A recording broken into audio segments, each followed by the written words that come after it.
Ah, mais c'était là où était Virginie avant. Ah oui, c'était tout. En Antarctique. Non, Virginie Baltas, elle était dans ses services. Ah non, elle était dans le service d'à côté, je crois. Ah, ok. C'était il n'y a pas longtemps? Ouais, au précédent semestre. Ah oui, ça doit être myosotis, parce qu'il y a 2 services d'immuno.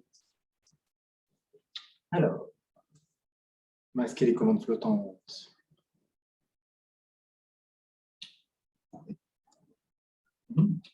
Est-ce que vous voyez que je passe les diapos ou pas, ceux qui sont à distance?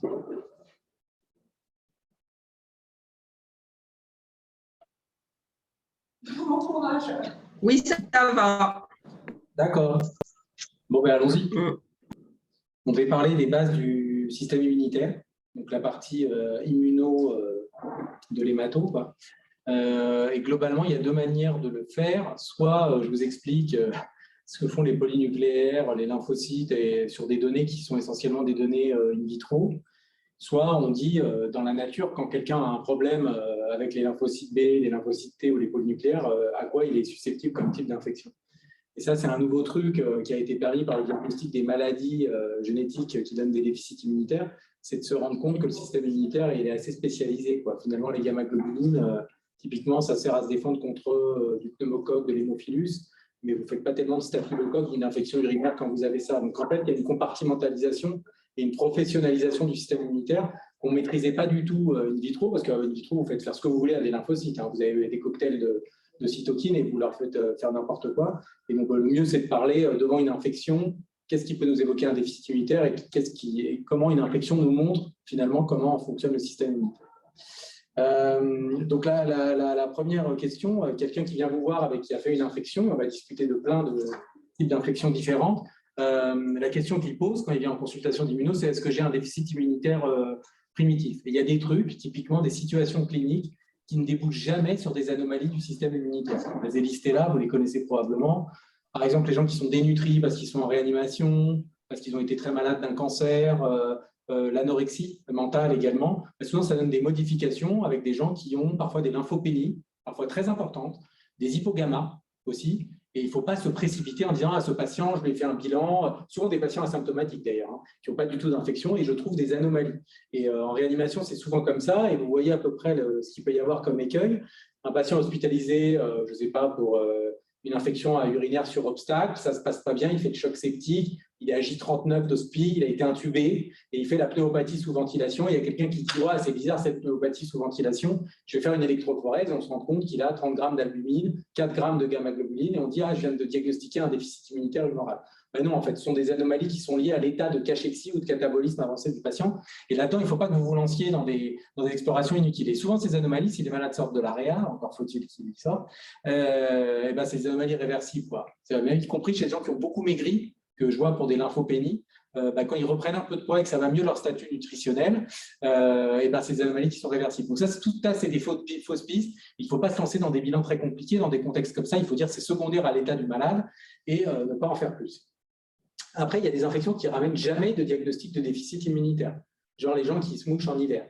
Moi, j'en ai plein à la consultation. Ils n'en peuvent plus, ils ont mal à la gorge pendant 3 jours, etc. Et en fait, ils sont adressés par leur médecin traitant qui n'en peut plus. Et ça ne donne jamais rien. Des rhinopharyngites, ça ne donne absolument rien. Après, je ne compare pas ça aux sinusites, aux bronchites, aux vraies infections respiratoires. Et ça, c'est l'interrogatoire qui va permettre de le savoir. Pareil pour les angines. Les angines à répétition, ça ne débouche quasiment jamais sur un diagnostic de déficit immunitaire. Idem pour les érysipèles. Les érysipèles, infections cutanées, les gens qui ont ça, souvent des gens obèses, avec des lymphodèmes, des causes locales identifiées, intertrigo à champignons et tout ça, mais pas du tout de maladie du système immunitaire en soi.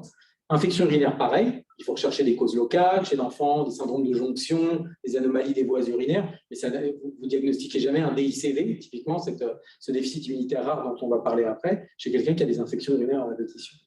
Après, il y a la tuberculose, et finalement, le nombre de déficits immunitaires qui favorisent la tuberculose, il n'y en a pas beaucoup.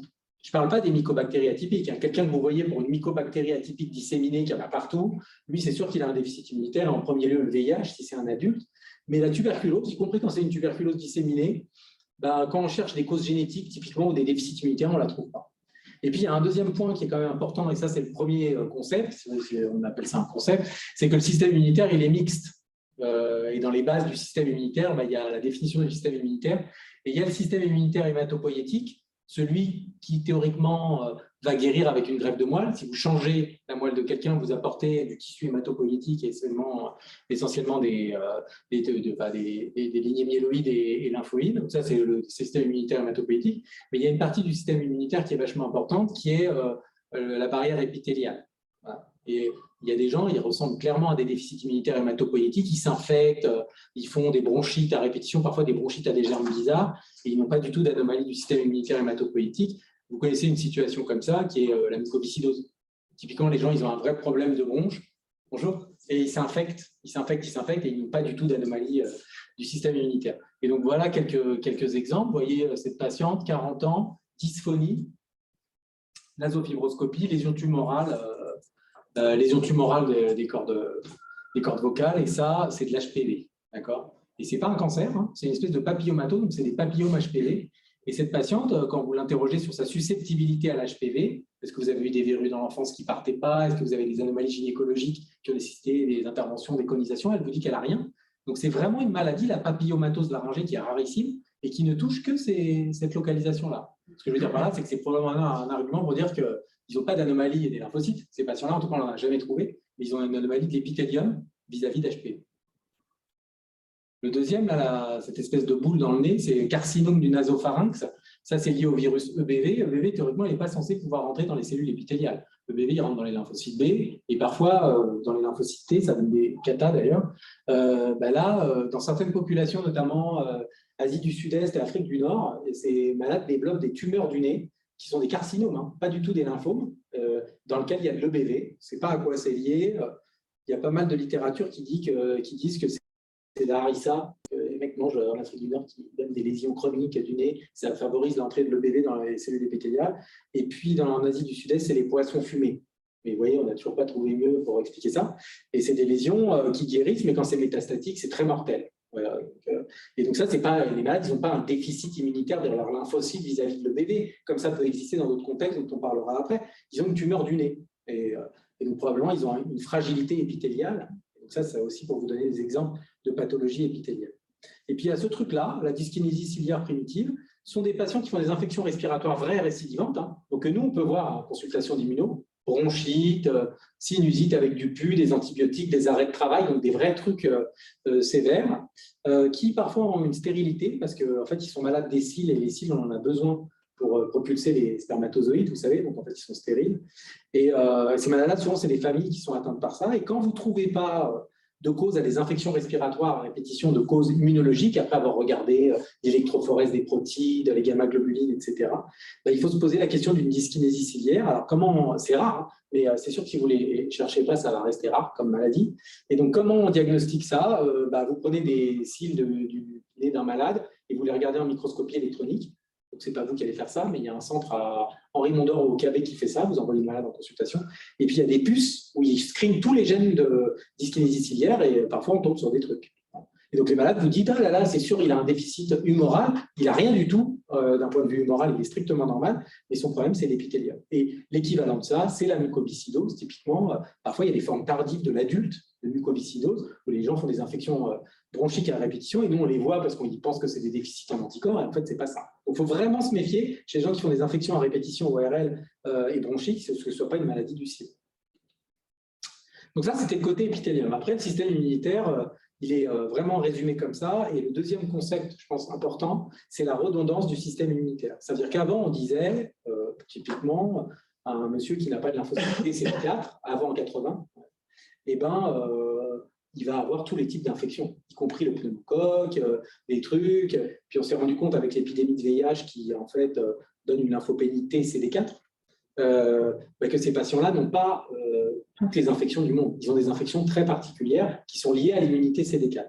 Pareil pour le système, par exemple, des polynucléaires neutrophiles. Quand vous avez une neutropénie chronique, ça vous envoyait en hémato, ou une neutropathie, vous n'allez pas tellement faire de pneumocoque. Vous allez faire essentiellement des infections cutanées ou des infections à champignons, comme vous voyez chez les malades qui sont en aplasie prolongée après des inductions de LA ou des trucs comme ça. D'accord ? Et donc ça, on s'est rendu compte alors que ce qu'on disait in vitro n'était pas faux, mais probablement était guidés par des cocktails de cytokines et des conditions expérimentales. La réalité du système immunitaire, c'est ce qui se passe in vivo dans la nature quand nous, on est exposé à des pathogènes. Et grâce à ces défauts, on s'est rendu compte quelle était la fonction de certains composants du système immunitaire. Et globalement, il y a pas mal de redondance. Vous voyez, et on verra tout à l'heure, par exemple, si vous manquez de composants du complément, le truc qui permet de faire un trou dans une cellule, si on vous fait un quiz, on vous dit qu'est-ce que ça va donner comme infection, bah, vous dites, en tout cas, quand on demande au P2, ils disent ça va donner tout. Le mec, il va mourir, il est incapable de faire un trou dans une cellule, il va mourir de tout type d'infection. Et les défauts en complément, ça donne essentiellement du pneumocoque et du méningocoque. C'est-à-dire que pour toutes les autres infections, pneumocystis, CMV et tout ça, c'est redondant, il y a des cellules qui s'occupent de ça, même quand on n'a pas de complexe du complément. Donc ça, c'est un concept extrêmement intéressant et qui a été permis par la description des anomalies de l'immunité chez les gens qui vivaient dans la nature, qui ne sont pas en ambiance germ-free, parce que si vous faites ça chez une souris, les souris, elles sont dans des animaleries, c'est complètement en dehors de la réalité, et vous concluez des trucs faux, quoi. Et puis, le deuxième risque de conclure à des trucs faux chez la souris, c'est que le système immunitaire de la souris, ce n'est pas le même que l'homme, et donc la transposition, il y a vraiment une vraie barrière d'espèce, notamment sur les lymphocytes. Bon. Alors, vous qui allez voir des adultes pour la plupart, je crois que aussi vous avez une reconversion tardive en pédiatrie, en hémato ou en immunopédiatrie, c'est des gens qui viennent pour des infections, donc on va essayer d'écarter les fausses pistes, et on va se demander s'il existe un déficit immunitaire. Et là, la plupart du temps chez l'adulte, quand il y a un déficit immunitaire, c'est un déficit immunitaire secondaire. Sauf dans des centres très, très spécialisés, comme Necker, par exemple, ou ici, on voit des malades qui ont déjà eu pas mal d'exclusions de diagnostics différentiels. C'est-à-dire que quelqu'un qui vient pour une pneumocystose en hospi, à la Croix-Saint-Simon, par exemple, il y a quand même beaucoup plus de risques pour lui qu'il soit VIH, plutôt qu'il ait un déficit T lié à une maladie génétique qui se révèle à 45 ans. Donc vraiment, il faut faire attention à ça. Ça nous permet d'aborder un sujet aussi qui est quand même, sur lequel on nous interroge souvent, c'est est-ce qu'on peut dire que les médicaments donnent un déficit immunitaire? Par exemple, on nous appelle, on nous dit, là tout à l'heure j'ai eu quelqu'un au téléphone, qu'est-ce qu'il me raconte? Qu'il y a une patiente qui a une sarcoïdose, avec une atteinte une atteinte oculaire, pour laquelle elle va recevoir quand même pas mal de corticoïdes, mais qui est une femme jeune. Et puis finalement, elle ne va pas très bien répondre, et puis elle va avoir 12% d'hémoglobine glyquée, donc ils vont arrêter les corticoïdes, et ils vont commencer des anti-TNF. Et elle va s'améliorer sur la granulomatose, et elle est venue en hospitalisation il y a 10 jours, cette patiente, et elle était dyspnéique, oxygénodépendante, avec des images en verre dépoli, et c'est une pneumocystose. Et donc le médecin qui appelle, il dit, est-ce que c'est les corticoïdes qui ont donné ça? Et vu le nombre de malades qui traitent par corticoïdes pour telle ou telle raison, des gens jeunes qui ne font pas ça, je pense que ça ne suffit pas à expliquer ça. Donc faites attention de ne pas porter un diagnostic excessif. Si un malade il a 200 lymphocytes et il a pris des corticoïdes une fois dans sa vie pour une sinusite, ben, ce n'est pas ça qui explique ça. Il faut quand même aller plus loin. Donc l'immunosuppression iatrogène, elle existe vraiment quand vous faites des polychimiothérapies. Par exemple, vous faites un CHOP avec de l'endoxan ou du R-CHOP avec du Ritux d'entretien comme on fait dans les folliculaires ou dans les manteaux. Là, clairement, vous avez un vrai déficit que vous induisez. Mais sinon, 4 rituximab pour un PTI, typiquement, c'est le traitement de référence. À l'heure actuelle, des malades qui sont en PTI chronique ou persistant, ça ne doit pas donner 0 de gamma-globuline et 0 de B. Et moi, je me souviens d'une patiente qui était en médecine interne à Mont-d'Or, PTI, elle reçoit 4 ritux, elle sort, elle est guérie du PTI. 6 mois plus tard, elle dit « je suis sourde ». Elle revient en consultation, on ne comprend pas, une IRM cérébrale, enfin elle voit l'ORL qui dit je ne vois pas, c'est un truc ça a l'air d'être un truc de perception. IRM cérébrale, infiltration des paquets acoustiques, ponction lombaire, méningite lymphocytaire et entérovirus SILOG. Et donc elle fait une méningite à entérovirus, méningoencéphalite, après 4 rituximab, et quand on refait un bilan immuno après les 4 ritux, elle n'a plus de B, elle n'a plus de gamma-globuline, plus rien. D'accord? Et donc la question, c'est est-ce que vous pensez que c'est le ritux uniquement qui a donné ça? Non, elle devait avoir une fragilité immunitaire. Parce que si vous connaissez un peu les déficits immunitaires, ils peuvent être révélés par des complications auto-immunes. C'est ça qui est un peu compliqué en plus en dehors des infections.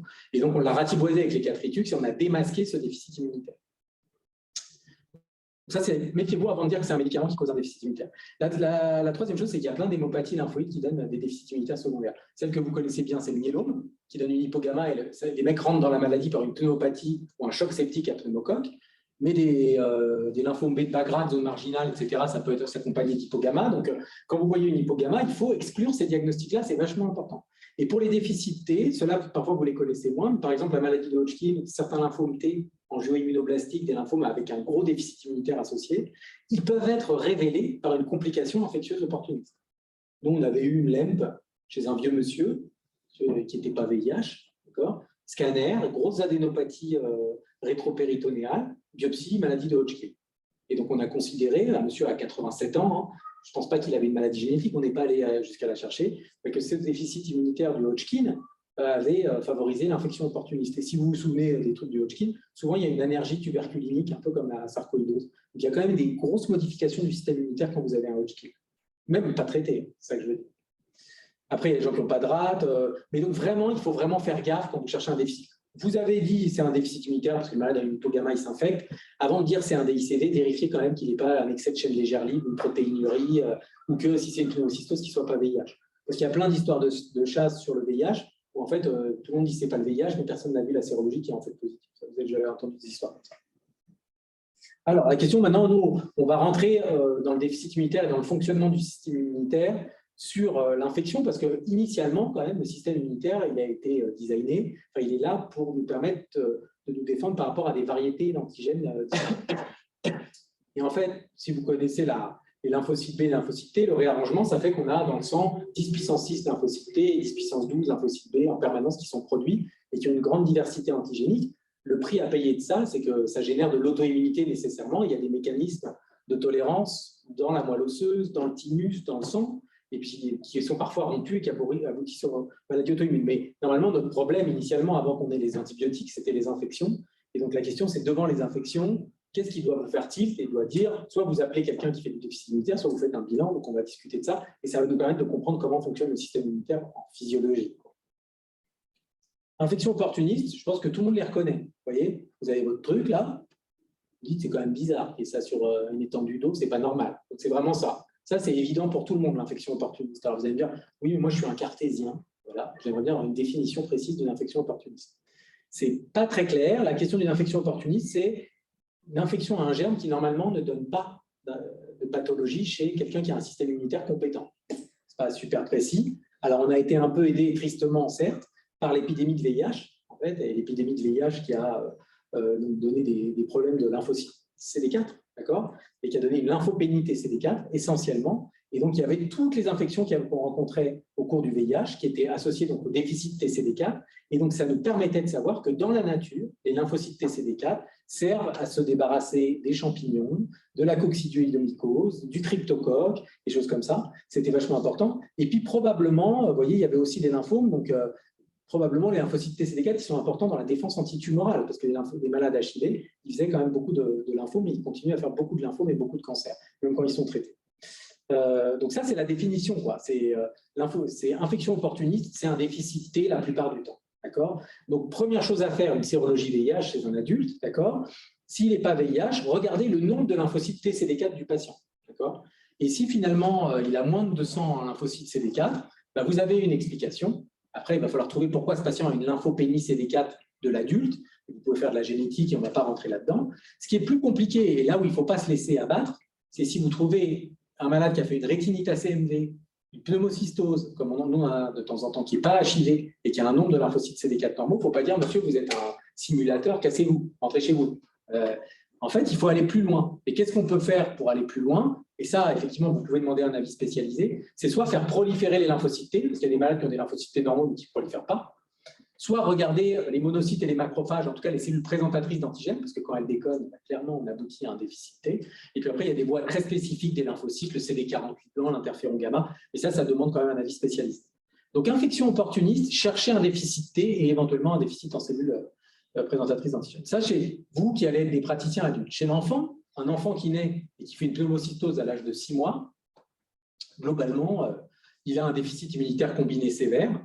Et déficit immunitaire combiné sévère, c'est-à-dire qu'il n'a pas de lymphocytes T. Et ça se diagnostique extrêmement vite. Hein.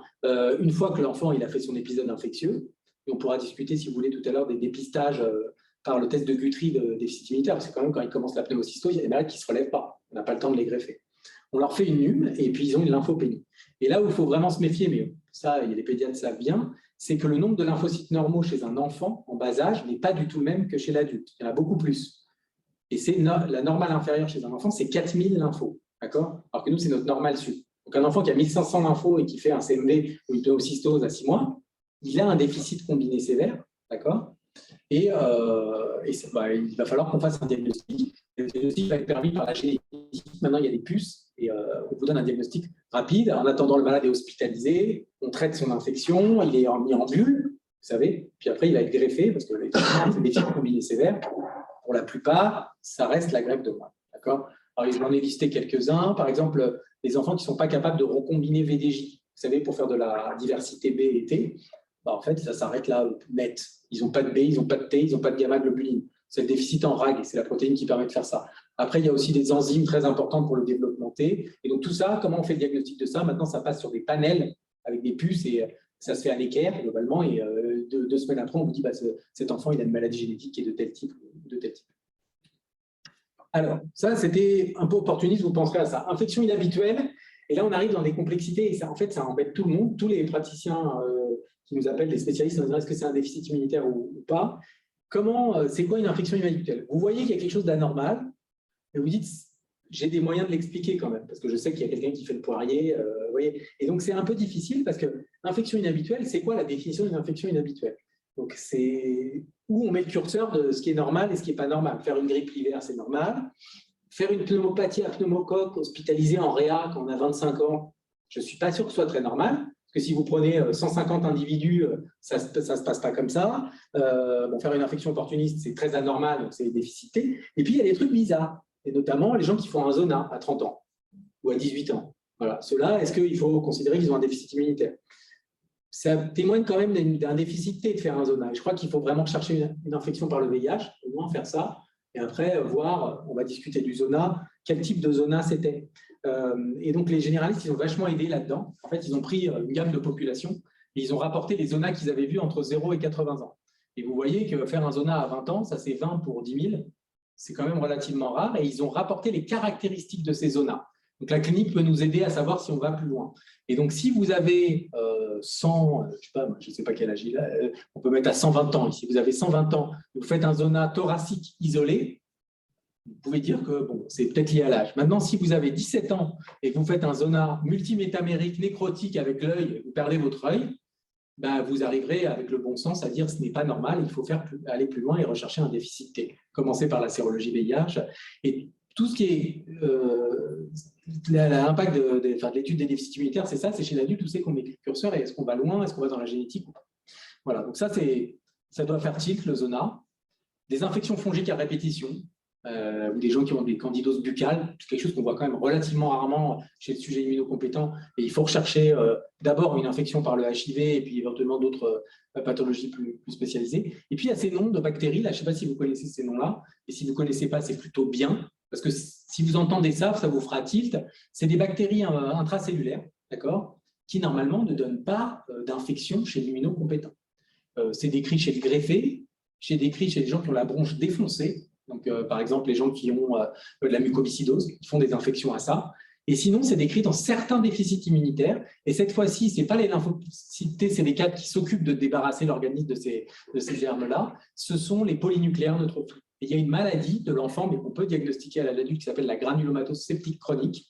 Vous avez peut-être déjà entendu parler. Ça donne des granulomes, mais ça donne aussi des infections, et qui se révèle avec ça. Et moi, il y a 3 ans, il y a un jeune qui est venu en consultation, 25 ans. Donc, il arrive, il est blindé de furoncles. Mais il dit, on m'a dit que j'avais de l'acné quand j'étais jeune, voilà. Et il dit, je ne sais pas, j'étais hospitalisé en pneumo, on m'a dit de venir vous voir. D'accord? Et je dis, mais qu'est-ce que vous avez comme antécédent? Il me dit, j'ai un lupus, mais gentil, je prends du plaquenil. Bon, déjà, je note. Il y a d'autres choses dans la famille. Ma mère a un lupus aussi. D'accord, bon, ok. Je dis, mais c'est quoi ce truc? Il me dit, c'est de l'acné. Je dis, c'est bizarre, l'acné sur le front. Il me dit, ouais, ou c'est des furoncles à staphylocoque. Et puis, il a des cicatrices partout. Donc, déjà, il a le staphylocoque. Il me dit, j'étais en pneumo. Franchement, c'était compliqué. J'ai eu 6 semaines d'hospi avec un épanchement pleural. Ils ont mis hyper longtemps à trouver ce que j'avais. Et puis, en fait, on s'est rendu compte que j'avais une infection pleuropulmonaire à Burkholderia. Donc, il me donne le nom. Il avait noté sur un papier. Vraiment en situation réelle. Et je lui dis quand même, c'est très troublant ce truc-là, c'est pas normal, c'est pas une infection opportuniste. Il avait une sérologie VIH, mais les gens qui ont le VIH ne font pas ce type d'infection. Et donc le premier truc à rechercher, c'est une granulomatose septique chronique, une anomalie de l'oxydation dans les polynucléaires. Et ça se fait par un test qui s'appelle le test DHR. Et en envoyant le test DHR, il était à 0, et ce malade, il a une granulomatose septique chronique. Alors vous allez me dire, qu'est-ce que ça vient foutre le lupus? Quand vous regardez les séries de granulomatose septique chronique, ils ont en plus des défauts de l'immunité dans le sens hyperactivation et des lupus. Et donc maintenant, je le suis, il est sous antibio au long cours. Il va bien, mais voilà, quoi. Si vous entendez ça, soit le malade, c'est un malade qui est transplanté pulmonaire, qui a une mucoviscidose ou qui est greffé, et vous dites, bon, c'est peut-être lié à ça, soit il faut absolument au moins exclure une granulomatose septique chronique chez ces malades. Donc tout ça, ce n'est pas des infections opportunistes, ce n'est pas les gens HIV au stade sida, ils ne font pas ce type d'infection. C'est un autre type d'immunité. Donc ça veut dire que les polynucléaires et l'oxydation du polynucléaire, ce qui permet de faire la fusion phago-lysosomale, elle est dépendante, elle sert essentiellement à se débarrasser de ce type de pathogène. D'accord ? Alors après, ça devient, et c'est pour ça que c'est assez compliqué, mais ça donne des renseignements sur le système immunitaire. Les infections répétées. Est-ce qu'il faut se lancer? Qu'est-ce qu'une infection répétée? Et donc ça, c'est un peu difficile et c'est un peu là où le clinicien a un rôle. C'est de faire la part des choses, par exemple, sur les infections respiratoires, entre des rhinopharyngites, d'une part, ou des vraies bronchites, de la pneumopathie, une septicémie, un pneumocoque, des trucs qui nécessitent d'aller plus loin. Et vraiment, ce que je conseille de faire, si vous faites un peu de consultation d'immuno, c'est de demander aux patients d'amener leur carnet de santé quand ils sont jeunes. Et vous avez déjà une bonne idée du truc. Et il y a quand même des malades qui arrivent avec un carnet de santé avec une épaisseur comme ça. Le carnet de santé, si vous en avez encore un, vous voyez, c'est un truc assez fin. Et il y a des gens, on a dû rajouter des pages parce qu'ils étaient malades. Déjà, quand vous voyez ça, vous dites, oula, il y a un pédiatre qui a vu cet enfant. Après, il faut demander par rapport à la fratrie comment était l'individu. Les jeunes adultes, ils disent, ah, moi, ma mère, elle a toujours dit que j'étais plus malade que mes frères et sœurs. Et il faut le noter. Et donc, tout ça, ça fait des points. On ne peut pas faire un score, mais ça fait des points pour dire, il y a quand même une vraie anomalie. Il faut demander si les gens ont eu un arrêt de travail. Combien de fois ils ont pris des antibiotiques. Et il y a des gens, ils sont sous antibiotiques en continu. 9 mois par an, arrêtés pendant 6 mois, avec un abcès dans le poumon, tout ça, ça va vous guider vers une recherche particulière de déficit immunitaire. Donc, les types de situations que vous pouvez rencontrer, c'est les gens qui font des infections respiratoires en répétition, donc des vraies, otite, sinusite, bronchite. Si vous disent, il faut absolument que vous demandiez s'il y a une radio de thorax, parce que souvent les gens disent, j'ai fait une pneumonie, mais ou si le médecin traitant a entendu un foyer, sinon ça peut être une pneumonie. Okay. Tout ça pour éviter de faire des examens complémentaires qui vont vous montrer des petites anomalies. Mais en fait, vous n'allez pas savoir les expliquer au malade et le malade va dire « Ah, j'ai un déficit immunitaire, on ne s'occupe pas de moi, etc. » Donc, il faut vraiment avoir un checkpoint avant de vous lancer dans la bio. Et donc, globalement, les gens qui ont des déficits en anticorps, ils font ce type d'infection. Et ça, vous le saviez déjà, ils font des pneumonies, ils font des bronchites, des choses comme ça. Peut-être que vous savez moins, c'est que les gens qui ont des déficits en anticorps, ils font aussi des grosses gastro. Il faut demander aux patients. Et souvent, ils ont du campylobactère, ils ont de la giardiase chronique, ils ont été traités 12 fois. Et ça, si vous avez des amis, moi j'avais un ami qui avait ça, giardiase à répétition, il faut vraiment chercher un déficit de l'immunité humorale parce que souvent, ça vous le trouvez. Ça, c'est quand même assez important. Après, on peut rentrer directement dans le sujet. Donc, comment on dépiste ces gens-là qui font des infections respiratoires à répétition? La première chose à faire, c'est de faire l'électrophorèse, quoi. Et normalement, l'électrophorèse, sauf surprise, va vous montrer une hypogamma, d'accord? Après, vous ne savez pas ce qu'il y a dedans dans cette hypogamma, si c'est un déficit en IgG ou en IgA ou en IgM. Et donc, l'examen qu'on fait directement associé, c'est IgG-AM en plus. Ça vous permet de savoir qu'il y a un vrai déficit humoral, d'accord? Donc ça, c'est le premier bilan devant quelqu'un qui fait des infections respiratoires ou digestives à répétition. Alors, on s'est déjà fait piéger une fois par un malade qui avait une électrophorèse normale, d'accord, et qui a été passé pour fou. Hein. C'est un monsieur qui buvait de l'alcool, que je suis toujours en consultation, et qui faisait des pneumopathies à répétition. Et on me disait, c'est l'alcoolisme, vous savez, ça donne des pneumopathies ou je ne sais pas quoi. Le type, il n'en pouvait plus, machin. Et en fait, quand on a fait le dosage pondéral, on s'est rendu compte qu'il n'avait que des IgM. Donc en fait, il avait une boule, là, normale, d'allure normale, mais qui est que des IgM. Il avait 0 IgG, 0 IgA. Et ce malade, en fait, il avait un défaut de commutation isotypique, génétique, syndrome d'hyper-IgM, je ne sais pas si vous avez déjà entendu ce truc-là, qui était d'origine génétique, et en fait, il avait vraiment une maladie. Donc, on fait l'électrophorèse et on fait le dosage pondéral en même temps, d'accord? Après, si vous ne trouvez pas, et que le malade dit « je suis quand même très malade », vous pouvez regarder les sous-classes d'IgG. Les IgG, il y a IgG1, 2, 3, 4, et parfois, il y a des malades qui n'ont que des défauts en IgG1, en IgG2, qui sont profonds, mais que vous ne voyez pas quand vous faites le dosage d'IgG. Donc, on passe à ça. Et après, le malade, si vous dit « non, mais moi, je me mouche, j'en peux plus », moi, j'ai vu une dame qui est infirmière de bloc à Beaujon, qui se mouche, qui fait des infections à répétition, des bronchites, elle crache du pu, elle prend des antibiotiques. Ça ne m'avait pas l'air d'être la grande simulation, si vous voulez. J'ai fait ça, j'ai rien trouvé. J'ai fait ça, j'ai rien trouvé. Les sous-classes étaient strictement normales. Et donc, l'étape d'après, c'est de regarder s'ils répondent bien au vaccin polysaccharidique. Parce qu'il y a des gens, ils ont un taux normal d'anticorps, mais quand vous les vaccinez contre le pneumocoque, typiquement, ils sont incapables de répondre. D'accord ? Et si vous voulez évaluer ces réponses au vaccin, alors, vous ne pouvez pas vacciner par n'importe quel vaccin pneumococcique, c'est le pneumo 23 ou le pneumovax. D'accord ? Si vous faites le Prevnar, vous stimulez les T et donc ça fausse votre test. Et donc, moi, je dis, faites un pneumo 23 et venez me voir 6 semaines après.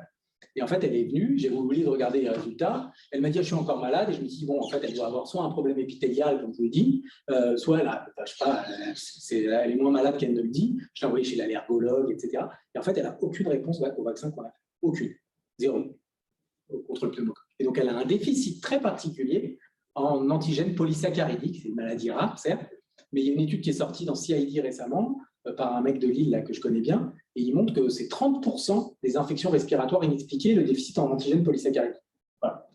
Après, l'autre possibilité, on en a parlé tout au début du cours, c'est que ce soit une maladie de la bronche, que ce soit une forme de mucotardive, une dilatation des bronches, et des choses comme ça. Et ça, vraiment, les pneumologues ils peuvent vous aider aussi là-dessus. D'accord ? Si vous trouvez une hypogamma, le bilan n'est pas fini. La première chose à faire, c'est d'exclure une hypogamma secondaire, d'accord ? Y compris chez un adulte qui a 30 ans. Il peut avoir un petit lymphome de bas grade qui donne une hypogamma, donc il faut faire faire l'immunofixation, regarder les urines, éventuellement faire un phéno-B, faire une imagerie pour voir s'il y a des ganglions. Il faut passer à la deuxième étape qui est l'exclusion d'une cause secondaire. Ça, c'est chez l'adulte, c'est ce que vous aurez, vous. Après, chez l'enfant, l'enfant qui naît sans lymphocyte B, je pense que vous le savez, il n'est pas malade à la naissance, il est malade 1 an après, à peu près. Parce qu'en fait, il a les immunoglobulines de la mère pendant assez longtemps. Et donc, ça se révèle par des infections respiratoires, plutôt à l'âge de 9 mois, 1 an. Et il y a notamment une kinase qui est vachement importante pour le développement des bébés qui s'appelle la kinase de Bruton, BTK. C'est codé par l'X. Et donc, les garçons qui n'ont pas de BTK, ils ont une maladie de Bruton, ils n'ont pas de lymphocyte B, ils n'ont pas de gamma, c'est le déficit humoral le plus fréquent du garçon. Et c'est tellement important pour les lymphocytes B, cette kinase, que vous savez qu'on a développé des inhibiteurs de BTK dans la LLC notamment, ibrutinib, Zanu, etc. Après, il y a d'autres gènes. Et donc la transmission, ça c'est vraiment les garçons qui ont ça. Et ça, c'est ce que je vous disais tout à l'heure, c'est pour vous parler de ce patient qui avait une grande hyper-IgM. En fait, il y a des malades qui développent bien leur lymphocyte B en périphérie. Vous savez, quand vous avez un lymphocyte B naïf en périphérie, à sa surface, il a des IgM et des IgD. D'accord ? Et quand il va dans le ganglion, quand il rencontre un pathogène, il fait la commutation isotypique, il devient IgA, et puis il a des hypermutations somatiques qui apparaissent. Et il y a des patients, ils n'arrivent pas du tout à faire la commutation isotypique, comme ce monsieur dont je vous ai parlé, alcoolique, là, avec des pneumonies. Et donc, en fait, ils sont incapables de générer des IgG et des IgA. Ils ont des IgM en large excès, parce qu'ils sont tout le temps stimulés, mais ils n'ont pas de cellules mémoire non plus. Et donc, c'est ce qu'on appelle les syndromes d'hyper-IgM. Il y a plein de gènes qui donnent ça. Et notamment, il y a une enzyme qui permet de casser l'IgM pour faire une IgA, qui s'appelle AID. Et ce malade, là dont je vous parle, il avait un déficit génétique en AID, diagnostiqué à 45 ans, avec un diagnostic d'alcoolisme jusqu'à 45 ans. Après, il continue à boire, hein, mais il est substitué et il fait moins d'infection. Voilà. Donc ça, et alors après, chez l'adulte, et là on arrive au truc complexe et inexpliqué. Vous avez diagnostiqué une hypogamma devant un malade qui faisait des infections à répétition. Vous êtes allé exclure l'hypogamma secondaire et vous vous retrouvez avec une hypogamma primitive chez un adulte. Et ce truc-là s'appelle un déficit immunitaire commun variable. Donc déjà, ça commence mal dans le titre.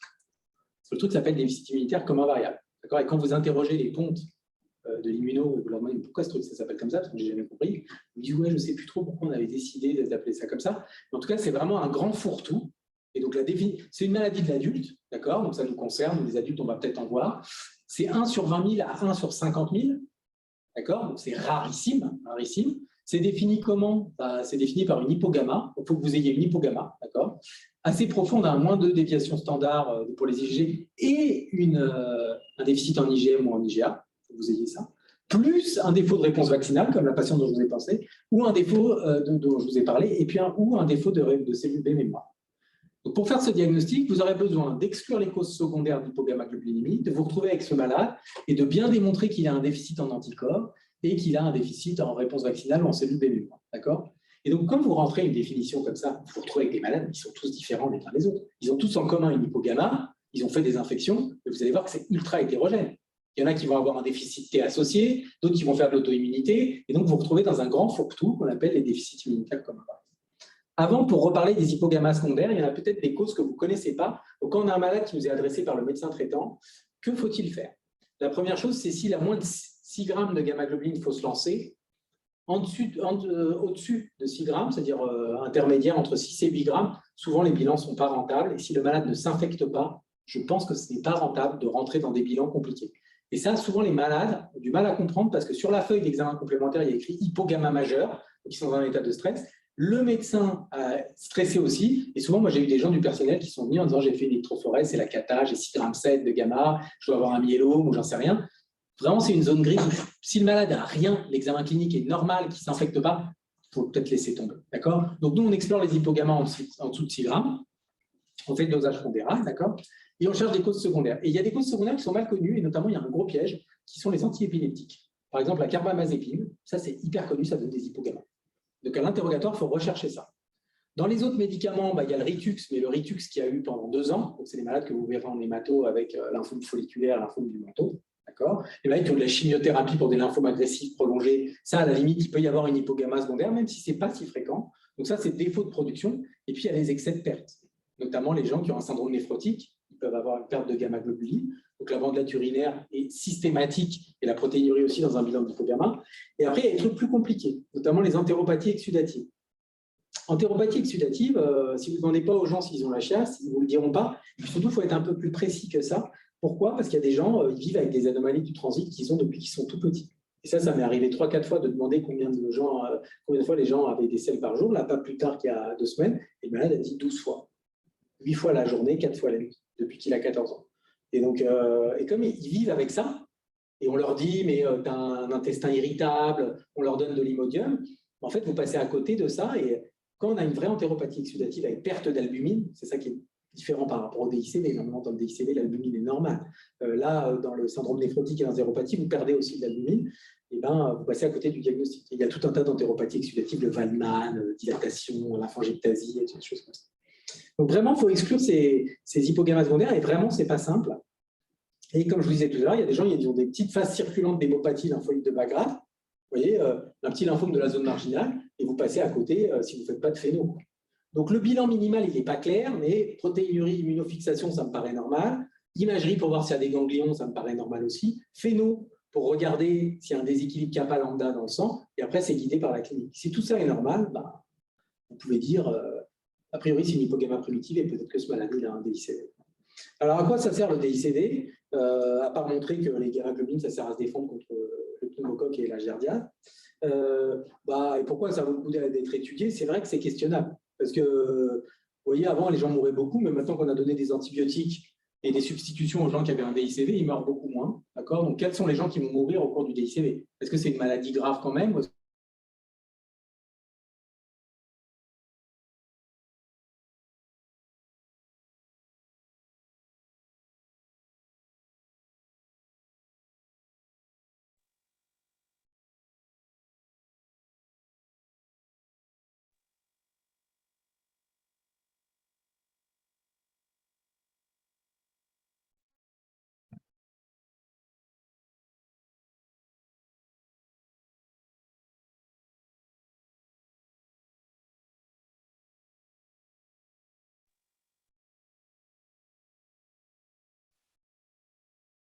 Ça, c'est bizarre.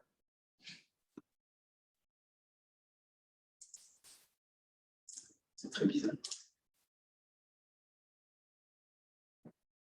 Bon, c'est vraiment étrange. On a été coupé? Ouais, à mon avis. Donc, nous sommes dans le DICV, nous parlons des manifestations du DICV. On va revenir. Bah, oui, juste pour moi, ouais, c'est comme si on était reparti à 0, de 0.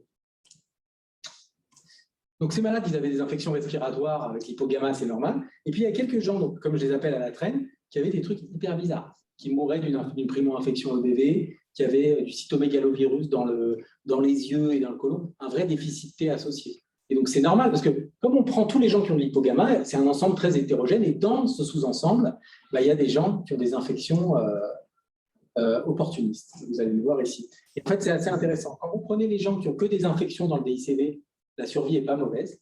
Et par contre, quand vous prenez des gens qui ont des infections et autre chose, auto-immunité, lymphoprol et tout ça, ils meurent beaucoup plus. Normal, parce que la substitution en immunoglobuline, ça ne fait rien du tout sur ces manifestations-là. On est souvent obligé de leur donner des immunosuppresseurs. Et donc, on aggrave le déficit immunitaire et c'est la cata. C'est ce que je vous disais. Alors, les manifestations auto-immunes qu'ils ont, ces patients-là, tout ça aussi pour vous apprendre que dans un déficit immunitaire, on peut rentrer dans la maladie, non pas par une manifestation infectieuse, mais par une autre. Et notamment, le grand classique, c'est la cytopénie auto-immune. D'accord? Et donc, méfiez-vous quand vous voyez en médecine interne quelqu'un qui vient pour une anémie hémolytique auto-immune ou un PTI, cause de consultation fréquente en médecine interne, il faut vraiment vérifier dans le bilan étiologique qu'il n'y ait pas d'hypogamma. Parce que si vous trouvez une hypogamma, il faut que vous y excluiez un lymphome, hypogamma secondaire avec cytopénie auto-immune, et éventuellement, si vous venez de mettre la main sur un DICD. D'accord ? Donc, c'est très important. Et le risque de passer à côté est assez important parce que vous savez, les malades qui saignent beaucoup avec du PTI, ils ont quoi comme traitement? Des IgIV. Et donc, si vous ne faites pas l'électrophorèse avant, vous faites les IgIV au mec, vous faites l'électrophorèse à J5, J10, et vous trouvez que le mec est même hyper gamma, parce que vous venez de lui perfuser 2 grammes kilo d'immunoglobulines. Et vous passez à côté du diagnostic. Donc, vraiment, ces complications de cytopénie, elles peuvent être inaugurales de déficit immunitaire. Et quand vous prenez toute l'auto-immunité au cours des déficits immunitaires de 0 à 99 ans, c'est vraiment les manifestations les plus fréquentes, ce sont les cytopénies auto-immunes. Donc, quelqu'un qui fait une cytopénie auto-immune, il est sujet à avoir un déficit immunitaire. Et la patiente dont je vous ai parlé tout à l'heure, sarcoïdose, pneumocystose, à l'interrogatoire, elle avait en plus un PTI qui avait été traité. Donc, clairement, ça sentait le déficit immunitaire sous-jacent. Après, ils peuvent avoir tout un tas d'autres manifestations auto-immunes, mais les plus fréquentes, ce sont les cytopénies auto-immunes. Après, on a parlé des proliférations lymphoïdes. Souvent, ce sont des malades qui ont une grosse rate, des ganglions, d'accord, qui inquiètent beaucoup les médecins parce qu'ils disent « il a sorti un ganglion, il va avoir un lymphome ». Mais souvent, quand vous biopsiez, vous ne trouvez pas ça. Vous trouvez des trucs un peu bizarres dans les ganglions de malades qui ont des ICV. L'hyperplasie folliculaire, c'est des très gros centres germinatifs, pas tumoraux, du granulome comme dans la sarcoïdose. Et là aussi, dans les erreurs diagnostiques, c'est la patiente qui a une sarcoïdose et qui a une hypogamma avec. Sarcoïdose hypogamma, c'est un déficit immunitaire, d'accord, parce que dans la sarcoïdose, comme vous l'avez appris, c'est plutôt une hypergamma polyclonale qui a.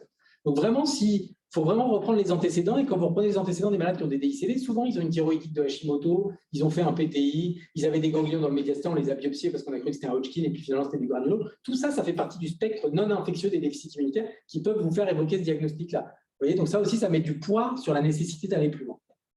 Alors après, ils détruisent leurs poumons sur les infections. Ça, c'est une catastrophe. Ça donne des DDB. Alors une fois que vous êtes là, on a encore perdu une patiente la semaine dernière sur une DDB, sur un déficit immunitaire. Ils ont des sacs, il y a du pus dedans. Vous faites des immunoglobulines, ça ne change rien parce que dans les sacs, il y a du pio, parfois du burkholderia, des trucs comme ça. Et la dame avait un pio multi-résistant à défaillance respiratoire, elle est décédée. Elle avait passé 6 mois de l'année à l'hôpital sur ses DDB avec un diagnostic de DICV initialement. Mais en fait, ça c'est compliqué. Et quand il y a des sacs, les IgIV, ça ne marche pas parce que c'est des germes de pio, des germes de gens greffés du poumon ou de muco, quoi. Donc bon, ça c'est quand même très grave. Ce qu'ils ont aussi parfois, qui est parfois très grave, parce qu'on a du mal à les traiter, c'est ces aspects maladie cœliaque. Donc sur un diagnostic de maladie cœliaque, vous pouvez tomber sur un déficit immunitaire. Par exemple, la maladie cœliaque, entre guillemets, qui a 2 grammes de gamma-globuline, qui a fait 3 septicémies à pneumocoque et qui a fait une anémie hémolytique auto-immune, ce n'est pas une maladie cœliaque, c'est un déficit immunitaire comme invariable. Et donc ils ont vraiment de l'atrophie villositaire. Et ce qui peut vraiment pas bénéficier à ces malades-là, c'est qu'ils voient un gastro qui dit « Ah vous avez une maladie cœliaque », il le met au régime sans gluten, le malade continue à perdre du poids, en plus il est obligé de faire le régime sans gluten, qui est une grosse galère, parce que vous savez que normalement, quand vous faites le régime sans gluten, même dans l'air, vous n'êtes pas censé inhaler de gluten. Donc c'est un cauchemar pour les gens pour bien respecter le régime sans gluten. Et le malade continue de maigrir, jusqu'à un moment, il est hospitalisé, on refait des biopsies, et sur l'atrophie villositaire, il y a plein de giardia qui sont posés. Et donc dans les déficits immunitaires, il y a des atrophies villositaires infectieuses. Des malades qui sont complètement atrophiques. Et quand vous mettez le flagyl, ça les guérit complètement. Donc méfiez-vous de ça. Des fausses atrophies villositaires, et ces malades ils répondent jamais au régime sans gluten, ces patients, ça ne sert à rien de leur faire, et ils ont associé à ça en plus des Crohn. Donc quand même, un malade qui est suivi en gastro-entérologie pour une maladie cœliaque, qui a fait 2 épisodes de giardia, et qui a en plus un diagnostic de Crohn, tout ça chez le même individu, probablement, vous vous êtes trompé, c'est un déficit immunitaire. D'accord ? Et les MICI, comment on les traite comme des MICI, d'accord, avec des anti-TNF, de l'imurel et des choses comme ça.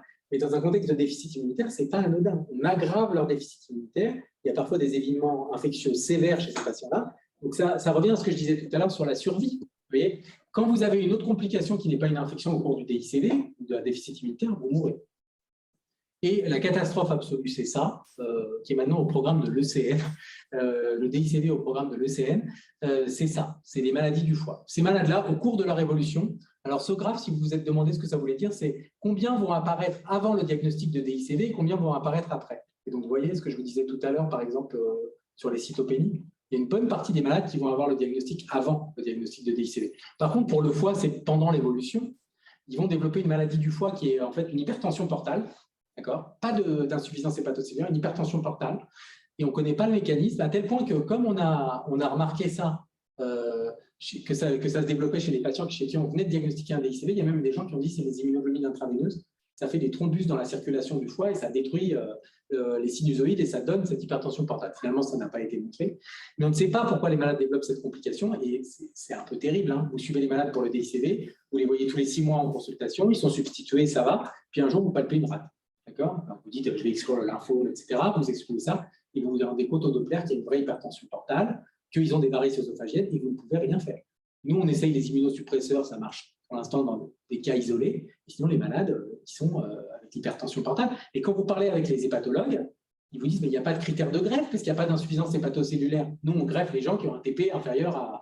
Et donc, probablement, ces maladies, il faudra essayer de les greffer parce qu'ils meurent d'hypertension portale. Moi, j'ai 3 ou 4 histoires en tête tristes comme ça, comment on appelle ça, de l'encéphalopathie portocave. Vraiment, avec des grosses voies de dérivation, la patiente est complètement azimutée, enfin des catastrophes, quoi. Et des gens sous diurétiques, font des infections de liquide d'acide, et on ne sait pas quoi en faire, une fois que c'est fixé. Donc ça, c'est une grosse cause de mortalité au cours des déficits immunitaires, et il y a vraiment du boulot à faire là-dessus pour comprendre pourquoi ça se développe. D'accord ? Les lymphomes, finalement, c'est assez rare, ça arrive. Et finalement, vous voyez, la probabilité à 50 ans, c'est 1%, c'est pas grand-chose. Ils ne sont pas toujours liés à l'EBV, contrairement à ce que vous croyez. Et ça peut être des bas grades et des hauts grades. OK ? Alors, si on parle du phéno de ces patients-là, et c'est pour en parler rapidement, je vous ai dit tout à l'heure, dans les critères, il faut qu'il y ait une hypogamma et un déficit en B mémoire. D'accord ? Et je ne sais pas si vous connaissez les marqueurs pour analyser les lymphocytes B du sang. Le marqueur IgD, c'est les naïves. Vous savez, quand les cellules elles sortent de la moelle, elles sont naïves, elles sont IgD+. Et le marqueur CD27, c'est le marqueur mémoire. D'accord ? Donc, les malades qui ont un DICV, quand vous les analysez, dans la plupart des cas, ils ont un déficit en cellule B mémoire. D'accord ? Pourquoi ? J'en sais absolument rien. Et quelle est la cause du DICV ? Vous verrez, on n'en sait toujours rien. Pourquoi les gens à 55 ans, ils se mettent à faire des infections à pneumocoque, on les substitue et ils meurent d'hépatopathie ? On ne sait absolument pas. On ne sait pas du tout. Alors, on s'était dit, ici et ailleurs, notamment aux États-Unis, est-ce que ce ne serait pas génétique, le DICV ? Alors, sur quoi ça s'était basé ?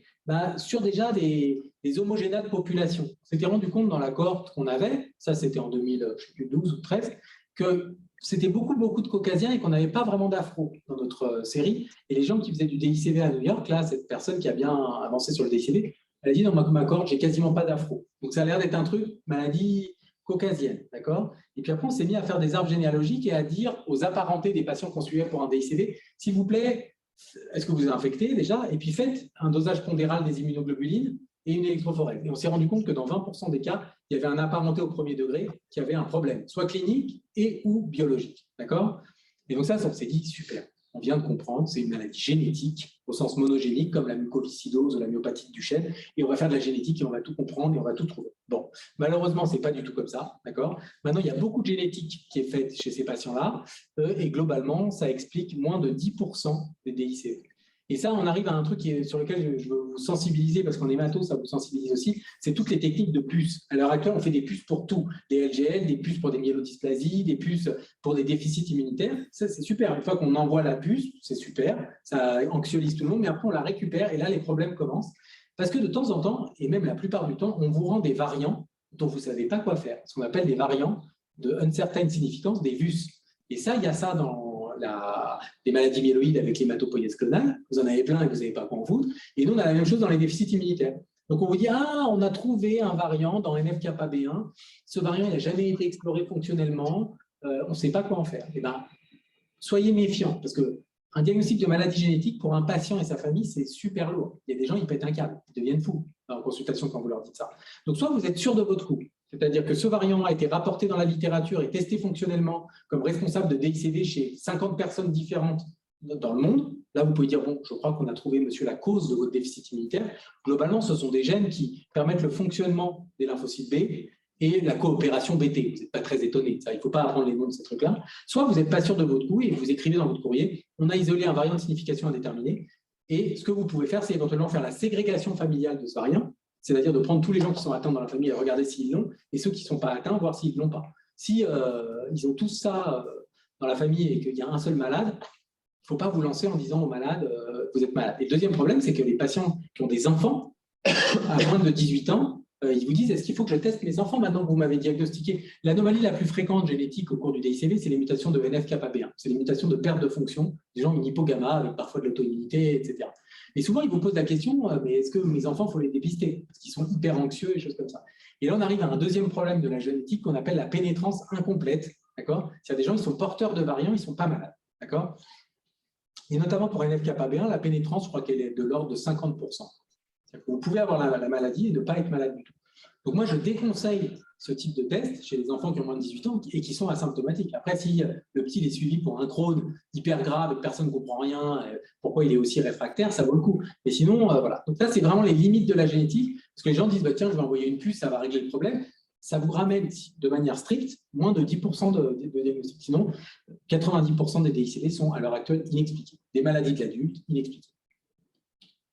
Ok, donc typiquement, regardez cette histoire, parce que finalement, avec l'avancée des connaissances, on arrive souvent à reclasser les gens, ils sortent du groupe des DICD, ils vont vers un autre diagnostic. Ce garçon, il s'appelle Rudy, il a un frère aîné qui s'appelle, je ne sais plus comment d'ailleurs, mais qui est en bonne santé, et puis sa mère a fait 5 fausses couches, d'accord, et lui, il a un retard mental. Là, Rudy, maintenant, il va avoir 30 ou 35 ans, il a un niveau scolaire de 5e, il s'est arrêté de bosser, sa mère s'est beaucoup occupée de lui. Il a une dysmorphie faciale, il avait des dents qui sont mal positionnées, une sténose laryngée, il a été opéré à l'âge de 20 mois, il a une hernie inguinale, un gros carnet de santé également. D'accord, à tel point qu'il y a des pédiatres qui ont dit on va faire un karyotype à ce patient. Le karyotype était normal. Moi, je ne suis pas spécialiste du développement, donc ce n'est pas pour ça qu'il vient à la consultation. Mais en fait, il fait des sinusites où clairement, il mouche du pu. Et puis, vous savez, les gens qui ont souvent des anomalies développementales, on les laisse un peu dans leur jus avant de s'occuper d'eux. Parce qu'on dit, bah, il n'y a rien, alors que si, il y a des catastrophes. Hein. Donc lui, il se mouche, à un moment, ce n'est pas possible. Il est hospitalisé en ORL pour une sinusite bouchée, il y a du pu, il y a du pneumocoque dedans. On dit, tiens, c'est bizarre. Et puis, il en fait une deuxième, une troisième. On dit, c'est les dents qui sont pourries, on va soigner les dents. Et ça ne va pas. Et puis, finalement, on va faire le bilan de déficit humoral, le truc qu'on a appris là, EPP, IgG-AM. Ouais, on voit quelque chose, ça a l'air de diminuer, puis on regarde les sous-classes, il a vraiment un déficit, et on le substitue, et là, il commence à être mieux.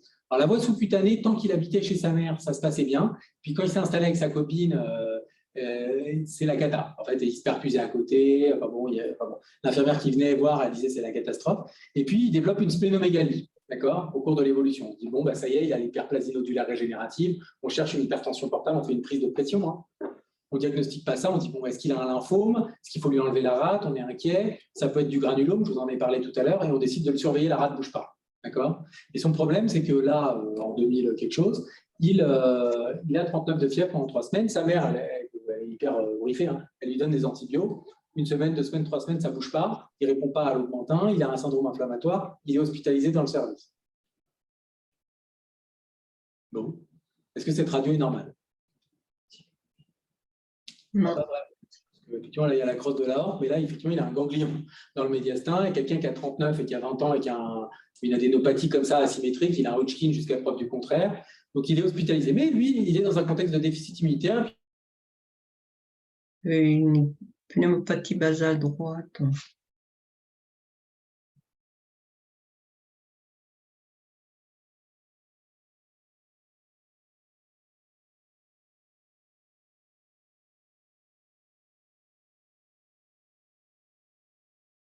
C'est moi.